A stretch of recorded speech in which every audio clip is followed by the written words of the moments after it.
pessoal, tudo bem com vocês? Meu nome é Carlos Dalto, sou professor de Geografia do Brasil aqui do cursinho.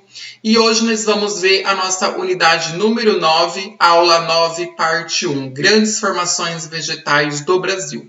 Eu preciso frisar, antes da gente dar início à nossa aula, que nós vamos dividir este conteúdo como está na sua apostila. As Grandes Formações Vegetais do Brasil, nós temos a unidade 9 e a unidade 10, porque é um conteúdo extenso e muito importante para a gente estar passando para vocês. Vocês têm que entender este conteúdo, que ele é muito importante para o vestibular. Haja vista que este conteúdo ele está muito evidente nas mídias e também no meio científico também, né? Então, eu preciso que vocês observem também que alguns conteúdos que estão na sua apostila, lá na unidade número 10, ela se encontra também durante as nossas aulas aqui na nossa unidade número 9. Então, eu peço para vocês não ficarem muito presos ao conteúdo, se ele está na sua apostila na unidade número 9 ou se ele está também na sua unidade número 10. Somente lembrando que eu vou passar todo o conteúdo das duas partes, unidade 9 e a unidade 10. Eu só troquei um pouco a sequência para ficar mais didático para vocês estarem entendendo melhor. Bom, o nosso objetivo da nossa aula de hoje é ver, principalmente, e entender as características gerais das formações vegetais do Brasil, né? Então, nós vamos ver algumas características sobre a Mata Atlântica e também sobre a Floresta Amazônica também. E alguns retratos também, como que era a formação vegetal do Brasil há alguns anos atrás e como que ele está hoje. Então, como é de costume, no final da nossa aula, eu deixarei um resumo para vocês. Vamos fazer um exercício resolvido no final desta aula e deixarei alguns exercícios propostos na sala do Class. Antes de iniciarmos nossa aula, vamos recapitular o que nós vimos na aula passada.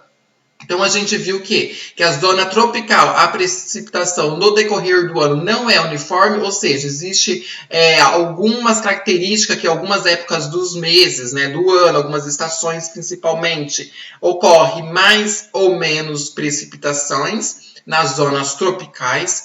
A gente viu também que na zona tropical ela pode ser classificada em áreas úmidas, semiúmidas e secas. Também vimos que uma das maiores consequências negativas na vegetação da zona tropical é o aumento da variabilidade climática.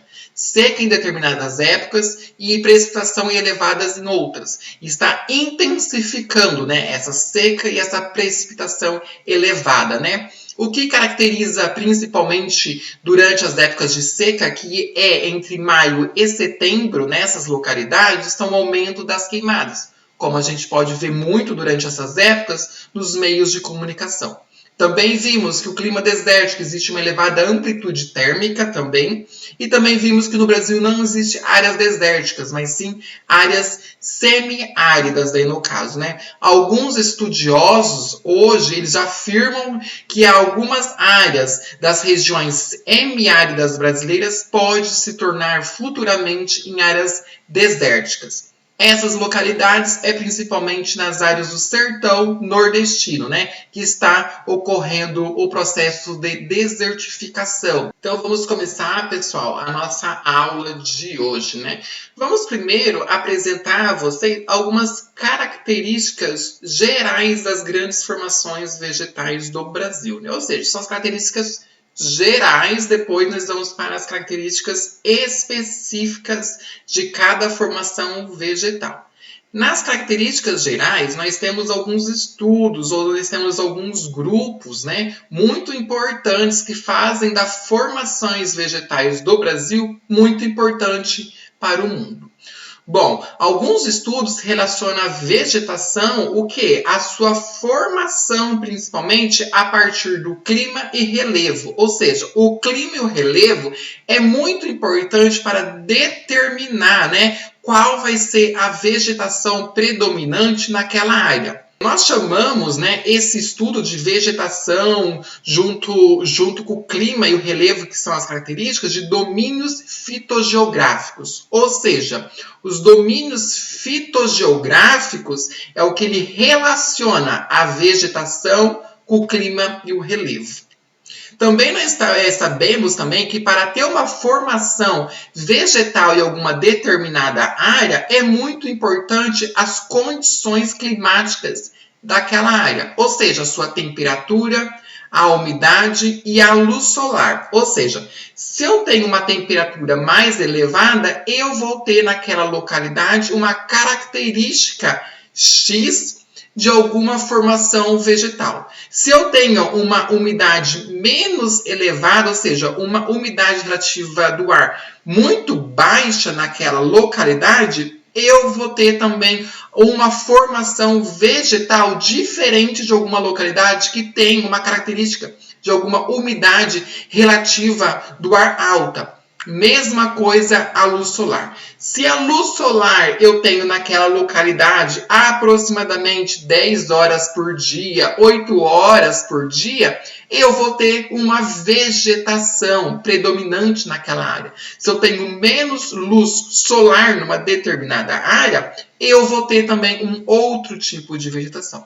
Lembrando que essas vegetações de mais umidade, menos umidade, temperatura elevada ou temperatura baixa, mais luz solar ou menos, nós vamos ver no decorrer das nossas aulas, das nossas unidades 9 e 10. E também nós temos as condições pedológicas, ou seja, as condições do solo. Se o solo daquela localidade ele é mais rico em nutrientes ou mais pobres em nutrientes, se é um solo mais claro ou um solo mais escuro, nós vamos ter também um tipo de vegetação predominante naquelas localidades. E um outro termo muito importante para a gente determinar qual vegetação que nós vamos ter em uma determinada área é sua altitude e da forma do relevo. Isso é muito incomum quando a gente acaba vendo os morros ou montanhas. São um tipo de vegetação diferente de uma área mais plana, né, também.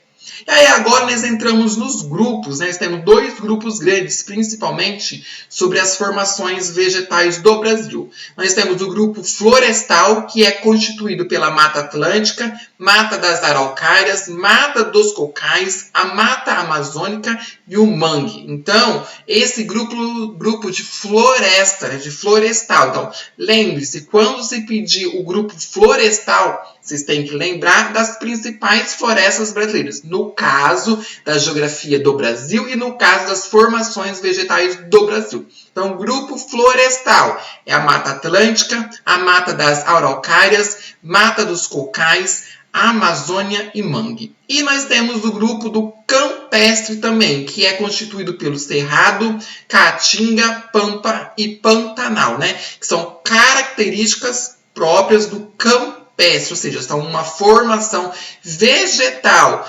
diferente do grupo florestal. Quando a gente pega as imagens, por exemplo, de um grupo florestal, de um grupo campestre, a gente percebe só a partir das imagens que elas têm as suas características diferentes, né? Tanto quanto nas suas folhagens, nas suas raízes, tipo de solo principalmente.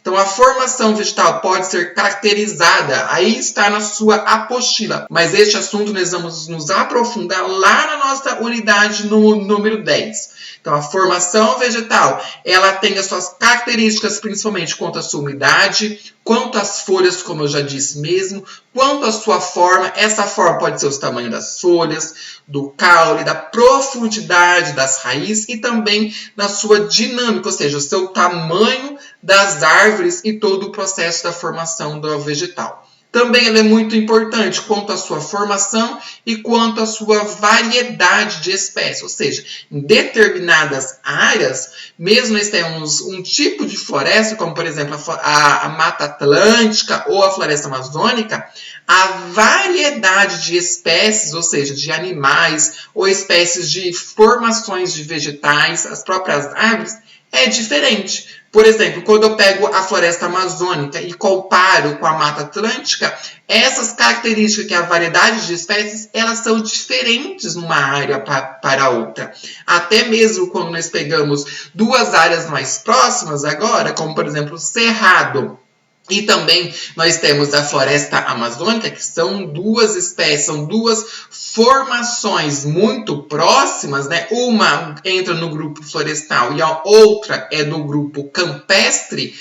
Também nós temos uma variedade de espécies muito diferentes uma das outras, né? Por causa do quê? Aí entra as condições do quê? De temperatura, umidade, luz solar, os solos, altitudes e a formação do relevo. Entrando agora, como eu disse, né, lá no início das nossas aulas, vamos fazer algumas comparações, como era a cobertura, né, e o uso do solo do Brasil. Aí, no caso aqui, nós temos uma comparações em algumas décadas, algumas épocas diferentes, daí no caso, mas nós vamos olhar principalmente aqui de 2018. Ou seja, em 1985, nós tínhamos essas principais características das formações vegetais e também o uso do solo. Olha só, então nós tínhamos este verde mais escuro, nós tínhamos a floresta amazônica, depois aqui esse verde mais próximo ao litoral, olha só, pega a parte do sul e sudeste, nós tínhamos a Mata Atlântica. Também aqui sobre a Bahia e Espírito Santo, nós tínhamos também a Mata Atlântica. Depois nós tínhamos o Cerrado e algumas outras coberturas vegetais. E essa área mais clara, né, essa área, podemos dizer, um amarelo mais escuro, né, um laranja mais claro, essa daqui era o uso e ocupação dos solos, né? São as áreas que já tinham sido desmatadas, né? Eram as áreas mais onde nós tínhamos principalmente grandes cidades, né? Nós tínhamos as localidades mais populosas. Depois nós temos um outro mapa aqui do lado, as áreas onde está tendo o quê? O desmatamento. Olha só o desmatamento, nessas áreas verdes. Isso foi um retrato de 1985 a 2018. Então, são as principais áreas onde que os cientistas, a partir das imagens de satélite principalmente, ou de balões meteorológicos, eles conseguiram, daí no caso, identificar onde que estava tendo a maior perda, né, das áreas florestais, ou seja, das áreas vegetais do Brasil. E é nítido, né, pessoal, que a gente percebe que é principalmente sobre o cerrado brasileiro, daí no caso, e na floresta amazônica também, né? São as áreas onde nós temos as maiores perdas da vegetação durante este período, de 1985 a 2018. E o outro mapa, né, ao lado, daí no caso, este daqui, onde eu estou passando o mouse, é a cobertura vegetal de 2018. Então, nós podemos ver algumas diferenças de 1985 a 2018, principalmente sobre a floresta amazônica e também sobre o cerrado brasileiro e algumas áreas, principalmente sobre a Mata Atlântica, né? Áreas que no mapa do meio ele identifica, né, certamente e corretamente as áreas onde nós estamos tendo os principais desmatamentos sobre o Brasil. E aqui nós temos alguns dados aqui nessa tabela, né, que diz algumas características sobre o desmatamento. Por que estamos tendo essas mudanças, né? Então, nós temos aqui principalmente a área que teve mais evolução, né, de todas as características, é a parte agropecuária, ou seja, ela ganhou um grande espaço de 1985 a 2018, né? Daí no caso. E também aqui ele traz um dado mais frisante, né? Que nós perdemos 85 milhões de hectares de áreas naturais de 1985 a 2018 aqui no Brasil. Na imagem que eu estou apresentando agora, nós temos a evolução do desmatamento da Mata Atlântica. Então, nós temos aqui uma projeção que foi feita aqui do século XVI, aí agora é a projeção correta do século XXI, né? Então, no século XVI, nós temos esta imagem aqui, que é um verde mais claro. Então, olha só como a Mata Atlântica, ela pegava toda praticamente a área sobre a região sul, todo o estado aqui de São Paulo e algumas outras localidades, principalmente sobre o litoral do nordestino, daí no caso, e de toda a região sudeste. Olha só, Rio de Janeiro, Espírito Santo, toda essa área nós tínhamos a Mata Atlântica. E nós vemos agora nesse verde mais escuro, que está um pouquinho difícil para a gente identificar, né, que são alguns pontos localizados, é como que está a Mata Atlântica nos dias atuais, né? Ou seja, são pontos, né, bem localizados, principalmente sobre o litoral da região sudeste, parte aqui sobre o Paraná e parte sobre Santa Catarina principalmente. Ou seja, nós perdemos quase a sua totalidade. E no mapa ao lado, nós temos a Mata Atlântica de 1500 e 2007, né? Aí nós podemos ver também, é uma relação muito parecida com o mapa ao lado, né? Nós vemos algumas áreas onde que nós tínhamos a Mata Atlântica, olha só, ela era bem assim, consistente sobre o litoral e sobre algumas áreas mais interiorianas do nosso continente. Nós vemos que em 2017, né, nós temos pontos bem específicos. Lembrando que de 2007 até hoje, né, 2021, essas áreas diminuíram bastante. Então, aqui eu trago um outro exemplo para vocês estarem vendo a evolução do desmatamento da floresta amazônica, né? De 1997 a 2015. Quais são os pontos, principalmente, onde que está tendo o desmatamento dessas áreas verdes, né? Aqui é um mapa, né, daí no caso interativo, que ele vai mostrando ano a ano, de 1997 a 2015, como está ocorrendo o desmatamento.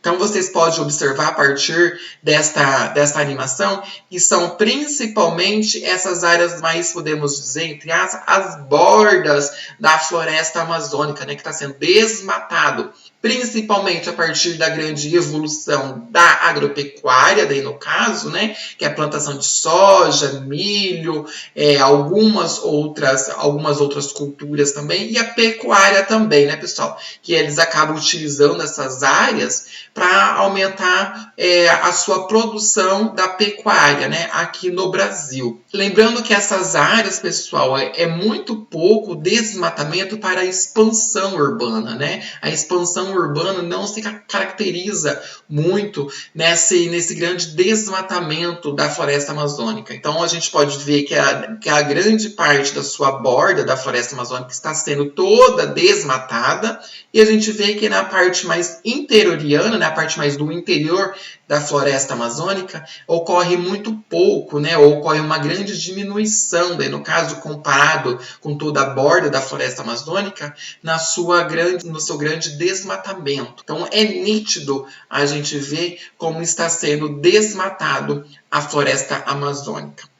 E aqui também eu trago uma evolução também de todo o desmatamento do cerrado, né? O cerrado que foi muito castigado, principalmente nesses últimos 2, 3 anos, né? No seu desmatamento. Então a gente pode ver que o cerrado, aqui o mapa, ele identifica corretamente aonde que está localizado, né, o cerrado, ou seja, nós temos o cerrado na região sudeste, na região centro-oeste e parte da região também nordeste, né? Então, o cerrado, ele se constitui, né, em toda essa área aqui do mapa. Então, as áreas verdes é a área onde que nós temos a vegetação ainda do cerrado, e a parte onde que está pintado em vermelho e meio rosa escuro é onde está sendo desmatado todo o cerrado, né? Ou seja, principalmente pelas queimadas e pelo próprio desmatamento do homem, para ele estar podendo expandir a sua produção agropecuária e a área pecuária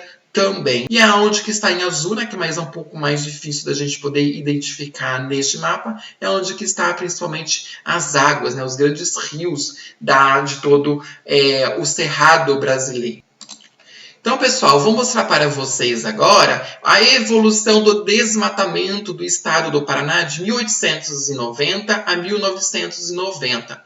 Este conteúdo ele pode aparecer também no vestibular da UEL para você, então achei importante estar mostrando, né? Então, em 1890, a gente pode ver que a Mata Atlântica, ela era o quê? Quase na sua totalidade sobre o estado do Paraná, né? Só algumas localidades, mais na região do centro, leste, sul do estado, havia alguns pontos muito específicos onde não havia a Mata Atlântica.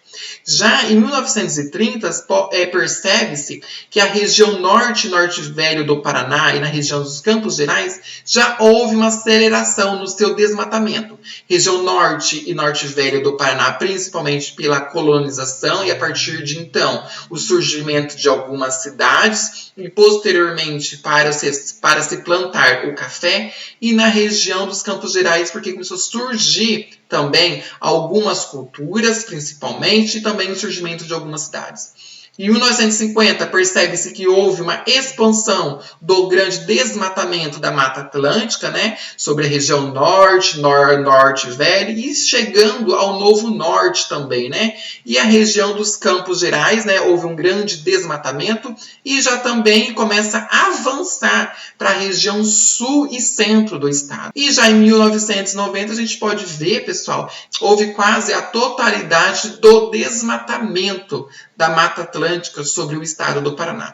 Percebe-se que existem alguns pontos muito específicos, né, de preservação da Mata Atlântica e principalmente sobre a região serrana aqui do estado do Paraná. Algumas dessas áreas estão ainda preservadas principalmente a partir de leis estaduais ou leis federais que tentam, né, preservar a Mata Atlântica aqui do estado do Paraná. E por fim, eu apresento este último mapa para vocês, né, que é sobre a vegetação nativa brasileira entre 1985 e 2019, as suas perdas durante este período. Então aqui nós temos os principais biomas brasileiros: Amazônia, o Cerrado, o Pantanal, o Pampa, a Mata Atlântica e a Caatinga. E percebe-se que a partir desses dados, que o Cerrado e o Pampa foram as áreas que nós tivemos maior perda da vegetação nativa durante este período, né? Ou seja, o Cerrado ele perdeu 21,3% e o Pampa 21%, né?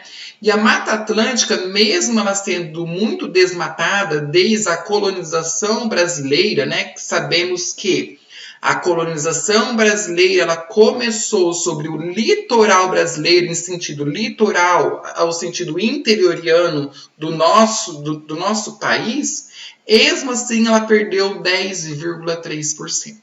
Sabemos também que a Mata Atlântica é o bioma mais desmatado até os dias atuais aqui no Brasil. Lembrando que quando eu falo que é o bioma mais desmatado, eu estou me referindo desde a colonização brasileira, ou seja, desde 1500, né? E agora, caminhando para a nossa aula, vou mostrar para vocês as principais características do quê? Da floresta amazônica e do cerrado. Começando com a floresta amazônica, ela apresenta um clima quente e úmido, o que favorece as condições de vegetações mais densas, possui uma riqueza muito grande de espécies de vegetais e animais, muito ainda nem catalogados, ou seja, muitas ainda nós nem conhecemos ainda, né? Algumas espécies de animais e de vegetais que ainda está ainda na floresta amazônica ainda. A vegetação na floresta amazônica é latifoliada, ou seja, com espécies de grandes portes, né? Ou seja, as árvores são muito altas, são grandes árvores, e as folhas tendem a ser principalmente largas. Existem 3 tipos de formações vegetais bem distintas na floresta amazônica, né? Principalmente são as matas de terra firme, a mata de várzea e a mata de igapó. Bom, a mata de terra firme ela corresponde a 90% de toda a floresta amazônica, sendo caracterizada por árvores de grande porte. Um exemplo dessas árvores são o quê? O mogno, o cedro e a castanheira. Já a mata de várzea, ela é marcada por inundações durante o período de cheias, visto que ocupa terras baixas e drenadas por pequenos cursos de água, ou seja, são aquelas áreas onde nós temos os períodos de chuva na floresta amazônica, elas ficam o quê? Submersas, ou parte dela submersas pelas inundações ocorridas a partir das chuvas. E a mata de igapó, por sua vez, consiste na área inundada da floresta amazônica, Amazônica por se desenvolver nas margens dos rios da região. Ou seja, também na floresta amazônica nós temos as áreas inundadas também. E essa mata de igapó, que é uma espécie, né, vegetal da floresta amazônica, ela fica sobre essas áreas inundadas. Então, sobre a floresta amazônica, o que nós temos que guardar? Que a vegetação era latifoliada, com espécies de grande porte, ou seja, árvores de grandes portes, e as suas folhas são largas. E existe também 3 tipos de formações vegetais, né, na floresta amazônica, que é o quê? A mata de terra firme, a mata de várzea e a mata de igapó. Já a Mata Atlântica, daí no caso, pessoal, foi o primeiro bioma, como eu já mesmo disse anteriormente, a ser explorado durante a colonização. Possui uma vegetação densa, mas de menor porte que a amazônica, ou seja, a floresta amazônica ela é mais densa do que a Mata Atlântica. O bioma ocupa 1,3 milhões de quilômetros quadrados e está presente em 17 estados do território brasileiro. A fitogeografia é a mais desmatada do Brasil, como eu mesmo disse, e a Mata Atlântica ela é estratificada, com grandes árvores também. É uma característica muito semelhante também à floresta amazônica. A Mata Atlântica é a segunda maior floresta em extensão do território brasileiro, constituída-se por planaltos e serras. Por quê? Ela está presente principalmente sobre o litoral brasileiro, nas regiões de serras, daí no caso, né? Na Mata Atlântica existe cerca de 20 mil espécies de vegetais, o que corresponde a aproximadamente 35% das espécies brasileiras. E muitas espécies também de vegetais e de animais que constituem ainda sobre a Mata Atlântica é desconhecida, né? Ou seja, não estão ainda catalogadas ainda. Então, essas são as principais características sobre a vegetação da Mata Atlântica e da floresta amazônica que vocês têm que saber. Lembrando que as outras características de clima, relevo, população, nós já estudamos nas aulas anteriores. O foco da nossa aula é falar sobre as formações vegetais nessas áreas. Resumindo a nossa aula de hoje, a gente viu o quê? Que as condições climáticas para a gente ter uma formação vegetal, ela depende da temperatura, umidade, luz solar, dos solos, da altitude, da forma do relevo. Todas essas características, elas influenciam o tipo de formação vegetal em uma determinada localidade. A formação vegetal ela pode ser caracterizada quanto à umidade, quanto às folhas, quanto à forma, quanto à sua formação e quanto à variedade de espécies. Lembrando que cada um desses itens nós vamos estudar lá na nossa última aula da unidade 10, mas está presente esse conteúdo no início da sua unidade número 9, aí da apostila de vocês também. Então, as características de vegetação da floresta amazônica é de clima quente e úmido que favorece as condições de uma vegetação mais densa, né? Ou seja, quanto mais úmido e quente uma determinada local, a sua vegetação tende a ser mais densa. A vegetação também na floresta amazônica é latifoliada, ou seja, com espécies de grande porte e de folhas largas. Já na nossa Mata Atlântica, que está presente em 17 estados, ela é estratificada, ou seja, com grandes árvores, característica muito comum também lá na floresta amazônica. E a fitogeografia mais desmatada do Brasil é a Mata Atlântica. Lembrando que quando eu falo que é a área mais desmatada do Brasil, estou falando desde a colonização brasileira.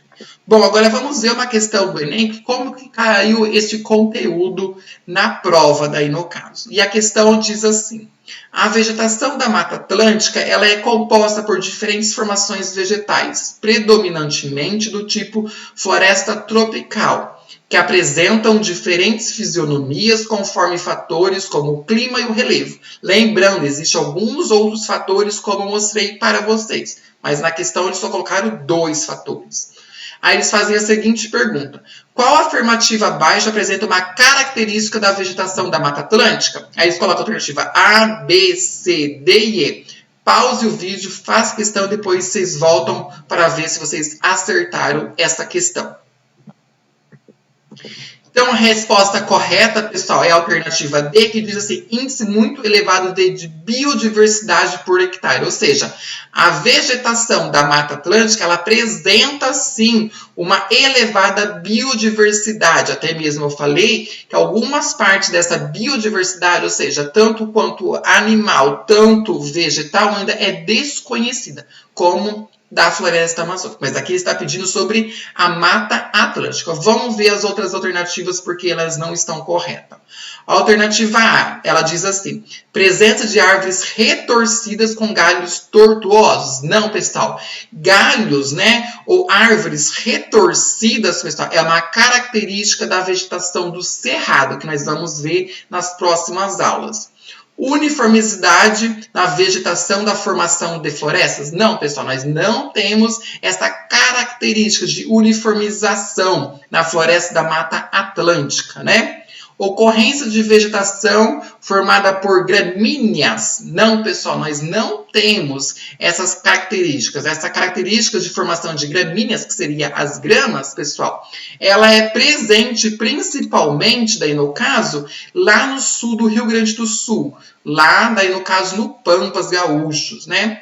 A alternativa E, pequena quantidade de matéria orgânica nos solos. Não, pessoal, se tivesse pequena quantidade de matéria orgânica nos solos, nós não teríamos uma floresta tão densa, né? Daí no caso da Mata Atlântica, menos densa que a floresta amazônica, mas ela é considerada também densa. Tá bom? Estou fazendo uma comparação entre a floresta amazônica e a Mata Atlântica.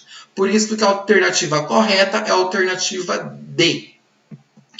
Então, pessoal, na nossa próxima aula, o que nós vamos ver? Nós vamos dar continuidade à nossa unidade 9, mas vai ser agora a aula da parte 2, continua com o mesmo assunto, grandes formações vegetais do Brasil. O que nós iremos estudar? Nós vamos estudar outras características de formações vegetais do Brasil. Então, nós vamos ver o cerrado, nós vamos ver as outras características dos outros biomas brasileiros, tá bom? Faça os exercícios na apostila de vocês, deixarei 3 exercícios propostos na sala do CLES, veja e reveja essa aula quantas vezes forem necessárias, lembrando também que esse conteúdo pode estar na sua unidade 10 também. Como eu expliquei no começo da aula, eu só fiz uma adaptação para ficar mais didático para vocês. Em caso de dúvidas, entre em contato pelo meu e-mail ou pelas minhas redes sociais também. Desejo a todos bom estudo, ótima semana e nos encontramos na próxima aula. Abraço e até mais. Tchau, pessoal!